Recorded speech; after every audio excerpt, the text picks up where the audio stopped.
This is a teardown of a Extron SW4 HDMI switcher, and this is a 4-port HDMI switcher. And before I get into the teardown, a little bit of a backstory. This hole is not supposed to be there. Well, kind of.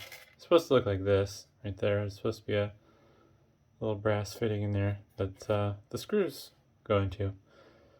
But there was a screw stuck in this, and in the process of trying to take it out, I put a little too much pressure on it, and the drill slipped in there and went all the way through. Didn't go quite to the top, but yeah. So this unit's unfortunately dead, to me at least. We'll see. There is a small possibility that this didn't hit anything valuable on this PCB and I can still use it for myself at least. But I'm not very confident, to be honest. Unfortunately, the Loctite they used on these when they screwed them into their rack shelves just wouldn't let go, and I ended up stripping out the screw head. Granted, they use pretty soft steel for these screws, I've noticed, because they are super easy to strip, which is aggravating. I really don't expect there to be too much into this, but I'm curious to see what's inside either way, since it's now e-waste. Now take these off too while we're at it. Those are long screws. Seem unnecessarily long because it's just going to a little metal tab.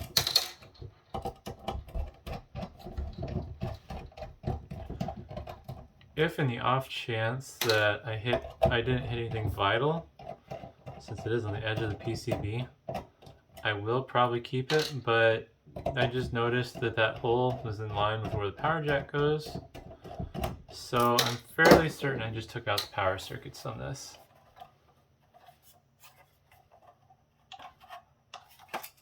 Tight fit. There we go. Ooh. Where'd the rattling loose bit go? Oh, I hear it. It's trapped behind the PCB. Oh wow, this is a pretty impressive heatsink on this. Oh, boy, those are really stuck in there. Kind of neat little tactile screws with little plastic pieces on them to extend them out. It will be interesting if I could still use this if I wanted to. I'd be really surprised. But I may have just barely hit the board hard enough to have to worry about anything circuitry-wise. But once I get it out, we'll see what's up. Odds are it's probably going to get scrapped.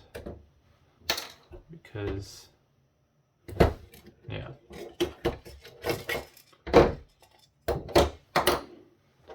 Here's the screw I was trying to drill out, but no dice.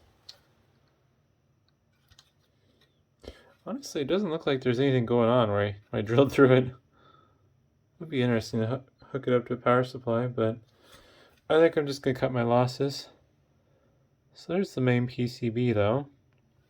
And let's pop that heatsink off. Looks like it's stuck on a thermal epoxy, so probably won't be able to read what the chip says. Oh, got lucky. And it's an analog devices chip. I have a hard time reading that through my screen. Oops, shaking everything doesn't help. ADV 7623. I think those are some 7400 series logic chips. And then something with a sticker on top.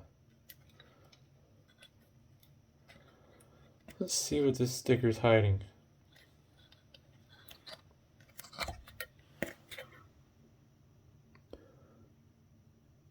Texas Instruments logo? I can't tell. The adhesive's making it hard to read. Yeah, it's a little Texas Instruments logo. Probably some sort of controller chip for the I/O ports, since it's right about there. This must be like the brain section of the controller.